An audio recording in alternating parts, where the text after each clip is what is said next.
Subscribe to Mufti Akmal Mujahid online and press the bell icon for more videos. السلام علیکم ورحمۃ اللہ وبرکاتہ۔ کیا روزے میں بیوی کا بوسہ لے سکتے ہیں؟ کیا روزے میں بیوی کا بوسہ لینا جائز ہے؟ روزے میں بیوی کا بوسہ لینا کیسا ہے؟ کیا بیوی کے ساتھ سو سکتے ہیں؟ روزے کی حالت میں بیوی کے ساتھ سونا کیسا ہے؟ روزے کی حالت میں بیوی کے ساتھ لیٹنا یا بوسہ دینا یہ کیسا ہے؟ کیا ایسا کرنے سے روزہ مکمل ہوگا یا نہیں ہوگا؟ اس کی مکمل تفصیل جاننے کے لیے ویڈیو کو آخر تک ضرور دیکھیے گا۔ محترم ناظرین، روزے کی حالت میں بیوی کے ساتھ لیٹنا یا بوسہ کنار کرنے سے متعلق بھی آپ کو مکمل تفصیل سے آگاہ کریں گے، لیکن اس سے پہلے کہ ایک چھوٹا سا سوال سن لیجئے۔ پہلا وہ سوال اور اس کا جواب دے دیتے ہیں۔ سوال یہ ہے کہ اگر روزے کی حالت میں حیض آ جائے تو کیا روزہ اسی وقت ٹوٹ جائے گا؟ عورت میں بات مشہور ہے کہ اگر ظہر کی نماز سے پہلے حیض آ جائے تو روزہ فاسد ہوگا، اگر ظہر کے بعد حیض آئے تو روزہ نہیں ٹوٹے گا۔ کیا یہ بات صحیح ہے؟ اس کا جواب یہ ہے کہ روزے کی حالت میں اگر حیض آ جائے تو روزہ فاسد ہو جائے گا، روزہ ٹوٹ جائے گا۔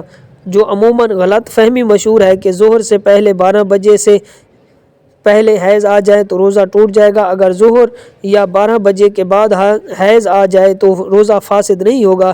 اسے مکمل کریں گے، یہ بات بالکل غلط ہے اور بہت بڑی غلط فہمی ہے۔ اگرچہ آپ کو افطاری سے ایک لمحہ پہلے بھی حیض آ جاتا ہے تو آپ کا روزہ فاسد ہو جائے گا، ٹوٹ جائے گا، تو بعد میں اس روزے کی آپ کو قضا کرنی پڑے گی۔ روزے کی قضا لازم ہے۔ محترم ناظرین، ہم بات کر رہے تھے کہ روزے کی حالت میں بیوی کے ساتھ لیٹنا یا بوسہ دینا یہ کیسا ہے؟ کیا ایسا کرنے سے روزہ مکمل ہوگا یا نہیں ہوگا؟ روزے کی حالت میں بیوی کے ساتھ لیٹنا یا بوس و کنار کرنا، اس حوالے سے ایک حدیث پاک ہے جس کا مفہوم کچھ اس طرح ہے کہ حضرت ابو ہریرہ بیان کرتے ہیں کہ حضور نبی کریم رؤوف الرحیم صلی اللہ علیہ وآلہ وسلم کی بارگاہ میں ایک شخص حاضر ہوا اور روزے دار کے بوس و کنار کے بارے میں پوچھا۔ آپ صلی اللہ علیہ وآلہ وسلم نے اسے رخصت عطا فرمائی، یعنی اسے بوس و کنار کی اجازت دی۔ حضرت ابو ہریرہ فرماتے ہیں کہ وہی سوال کچھ دیر بعد ایک اور شخص نے کیا تو آپ صلی اللہ علیہ وآلہ وسلم نے اسے منع فرمایا۔ مطلب یہ ہوا کہ آپ صلی اللہ علیہ وآلہ وسلم نے ایک شخص کو روزے کی حالت میں بیوی سے بوس و کنار کرنے کی اجازت دے دی، جبکہ آپ صلی اللہ علیہ وسلم نے دوسرے شخص کو روزے کی حالت بیوی سے بوس و کنار کرنے کی اجازت نہ دی۔ حضرت ابو ہریرہ فرماتے ہیں کہ جس شخص کو روزے کی حالت میں بیوی سے بوس و کنار کرنے کی اجازت دی تھی وہ بوڑھا تھا، اور جسے روزے کی حالت میں بیوی سے بوس و کنار کرنے کی اجازت نہ دی، جس کو روزے کی حالت میں بیوی سے بوس و کنار کرنے سے منع فرمایا تھا، وہ ایک نوجوان تھا۔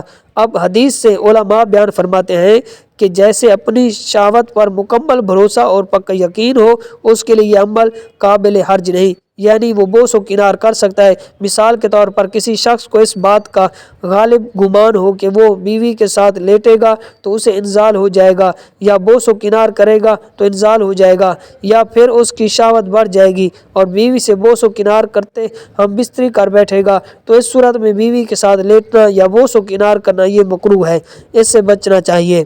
اگر اس شخص کو پورا یقین ہے کہ اسے اس بات کا اندیشہ نہیں کہ اگر وہ بیوی کے ساتھ لیٹے گا یا بوس و کنار کرے گا تو اس کی شہوت نہیں بڑھے گی، نہ انزال ہوگا، تو اس صورت میں روزے کی حالت میں بیوی سے بوس و کنار کرنے میں کوئی حرج نہیں، بلا کراہت جائز ہے۔ شوہر اور بیوی ایک دوسرے کا بوسہ بھی لے سکتے ہیں اور ساتھ لیٹ بھی سکتے ہیں۔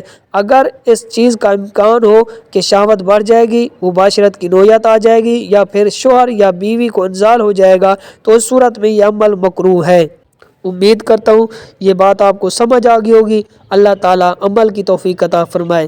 ہمارے channel Mufti Muhammad Akmal Mujahid on line کو سبسکرائب کریں، اپنے دوستوں کے ساتھ شیئر بھی کریں۔